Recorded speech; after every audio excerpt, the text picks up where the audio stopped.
अस्सलामुअलैकुम वरहमतुल्लाहि वबरकात। आज मैं आपको कोई आम वजीफ़ा नहीं बताने वाली। आज मैं आपको अपनी ज़िंदगी का एक ऐसा वाक़या सुनाने वाली हूँ, जिस वक़्त मैं खुद इतनी परेशान थी कि मुझे समझ नहीं आ रही थी कि किस दरवाज़े पर जाऊँ और किससे मदद माँगूँ। और फिर मैंने एक छोटी-सी चीज़ को अपनी ज़िंदगी का मामूल बना लिया, वो था इस्तिग़फ़ार।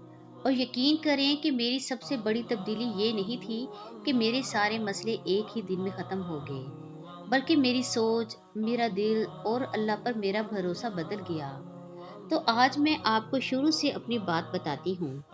एक वक़्त था जब हमारे घर के हालात कुछ ऐसे थे कि महीने का हिसाब लगाना मेरे लिए सबसे बड़ा मसला बन गया था। महीने के शुरू में ही सोचती थी कि चलो इस बार सब मैनेज हो जाएगा, लेकिन फिर बिजली का बिल आ जाता, बच्चों के खर्चे, राशन, घर की दूसरी ज़रूरियात और देखते ही देखते पर्स तकरीबन खाली हो जाता।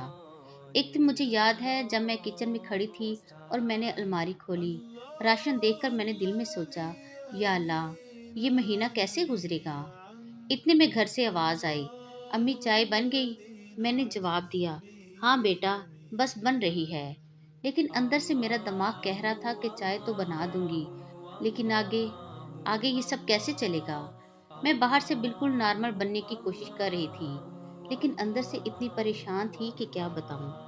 उस रात सब लोग सो गए, घर में खामोशी थी और मैं तो जैसे सो ही नहीं पा रही थी। कभी मोबाइल उठाती, फिर रख देती, कभी घड़ी देखती, फिर सोचती, आखिर मैं इतना क्यों सोच रही हूँ। फिर मेरी नज़र जाए नमाज पर पड़ी। मैंने फिर वज़ू किया, 2 रकत नफ़ल पढ़े और काफ़ी देर तक खामोश बैठी रही। फिर न जाने क्यों मेरे मुँह से निकला, या अल्लाह, मुझे नहीं मालूम कि क्या करना है, लेकिन तुझे सब मालूम है। और मैं रोने लगी। इस रात मैंने आहिस्ता-आहिस्ता अस्तगफिरुल्लाह पढ़ना शुरू किया। एक बार, दूसरी बार, फिर बार-बार। कभी आँखों से आँसू आते और ज़ुबान पर इस्तग़फ़ार होता। मैंने कोई तादाद तो मुकर्रर नहीं की थी, बस दिल चाहता था कि पढ़ती रहूं। और फिर मैंने अल्लाह से कहा, या अल्लाह, मेरे गुनाह माफ़ फरमा, मेरे लिए रास्ता पैदा फरमा, मेरे घर में बरकत दे और मुझे लोगों का मोहताज न कर। इस रात शायद मेरी मुश्किल हल नहीं हुई थी, लेकिन मेरे दिल का बोझ ज़रूर कुछ कम हो गया था। अगले दिन मैंने सोचा, मैं सिर्फ परेशान होने के बजाय कुछ बदलने की कोशिश भी करूंगी। मैंने इस्तग़फ़ार को अपने दिन का मामूल बना लिया। सुबह काम करते हुए अस्तग़फ़िरुल्लाहि व अतूबु अलैह, अस्तग़फ़िरुल्लाहि व अतूबु अलैह, अस्तग़फ़िरुल्लाहि व अतूबु अलैह। खाना बनाते हुए, कपड़े तह करते हुए और कभी रात को सोने से पहले भी। कभी तो होता कि मैं काम कर रही होती और अचानक याद आता, ओह मैं तो इस्तग़फ़ार कर रही थी, फिर दोबारा शुरू कर देती। फिर दोबारा से शुरू कर देती, अस्तगफिरुल्लाहि व अतूबु इलैह, अस्तगफिरुल्लाहि व अतूबु इलैह, अस्तगफिरुल्लाहि व अतूबु इलैह। फिर एक अजीब इत्तेफाक हुआ।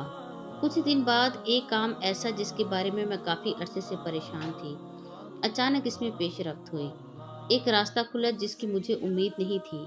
मैंने फ़ौरन ये नहीं कहा कि बस ये इस्तग़फ़ार की वजह से हुआ। नहीं, मैंने सिर्फ़ कहा अल्हम्दुलिल्लाह, या अल्लाह तेरा शुक्र है, क्योंकि मैं जानती थी कि असल मदद अल्लाह ताला की तरफ से है। लेकिन असल फ़ायदा कुछ और था। दोस्तों, यहाँ मेरी कहानी का असल हिस्सा शुरू होता है। पहले अगर घर में कोई मसला आ जाता था तो मैं फ़ौरन घबरा जाती थी। मेरा दिमाग 10 तरफ चलने लगता था। अब क्या होगा? ये कैसे होगा? पैसे कहाँ से आएँगे? अगर मसला हल ना हुआ तो? लेकिन इस्तग़फ़ार का मामूल बनने के बाद मैंने खुद में एक अजीब तब्दीली महसूस की। अब मसला आता तो मैं पहले चंद लम्हे खामोश रहती, इस्तग़फ़ार पढ़ती रहती, फिर हर वक़्त ही इस्तग़फ़ार पढ़ती रहती, फिर दुआ करती, फिर सोचती, अब मुझे अमली तौर पर कुछ करना है। और ये तब्दीली मेरे लिए बहुत बड़ी थी। रिस्क के बारे में मेरी सोच भी बदल गई। पहले मुझे लगता था कि रिस्क का मतलब सिर्फ पैसा है। फिर आहिस्ता आहिस्ता समझ आया कि घर में सुकून भी रिस्क है, सेहत भी रिस्क है, औलाद की खुशी भी रिस्क है, किसी का वक्त पर मदद कर देना भी रिस्क है, और सबसे बड़ी बात, अल्लाह का हमें अपनी तरफ मतवज्जा कर देना भी बहुत बड़ी नेमत है। मैंने कुछ और तब्दीलियां भी की। मैंने सिर्फ इस्तग़फ़ार पढ़कर बैठना शुरू नहीं किया।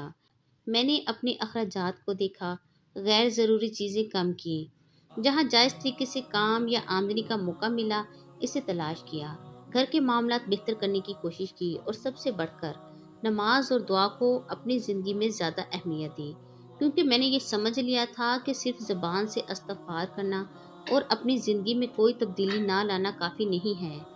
ایک اور رات ایک رات پھر میں بہت پریشان تھی۔ میں نے سوچا میں نے تو اتنا استغفار کیا، پھر یہ مسئلہ دوبارہ کیوں آ گیا؟ پھر میرے دل میں ایک بات آئی، کیا میں استغفار صرف اس لیے کری تھی کہ میری ہر مشکل فوراً ختم ہو جائے؟ اور میں خاموش ہو گئی۔ مجھے احساس ہوا کہ شاید میں اللہ سے صرف اپنی ضرورتیں مانگ رہی تھی۔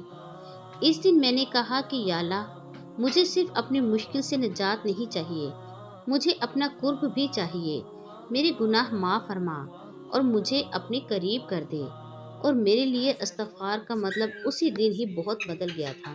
اگر آپ کسی پریشانی میں ہیں تو آج سے ایک آسان سا معمول بنا لیں۔ جب بھی وقت ملے اخلاص کے ساتھ کہیں استغفر اللہ و اتوب بولے۔ آپ 100 مرتبہ پڑھ سکتے ہیں یا اپنی سہولت کے مطابق جتنا پڑھ سکیں، لیکن اسے لازمی اپنی زندگی کا حصہ بنا لیں۔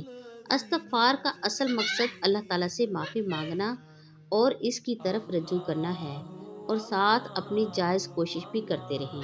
یا اللہ، جو شخص یہ ویڈیو دیکھ رہا ہے اگر وہ کسی پریشانی میں ہے تو اس کی پریشانی آسان فرما۔ تو دوستو، یہ تھی وہ بات جو میں آج آپ سے دل سے شیئر کرنا چاہتی تھی۔ میں یہ نہیں کہوں گی کہ میری زندگی میں اس کے بعد کوئی مسئلہ نہیں آیا۔ مسائل تو زندگی کا حصہ ہیں، لیکن ہاں، میرے مسئلے کو دیکھنے کا انداز بدل گیا۔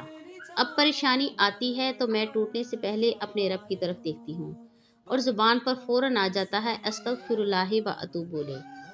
اگر آپ بھی استغفار کو اپنی زندگی کا معمول بناتے ہیں تو کمنٹ میں لکھیں صرف استغفر اللہ، اور یہ ویڈیو کسی ایک ایسے شخص تک ضرور پہنچائیں جو اس وقت پریشان ہے۔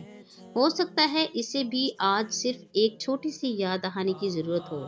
اللہ سے مایوس نہیں ہونا، اللہ سے مایوس نہیں ہونا۔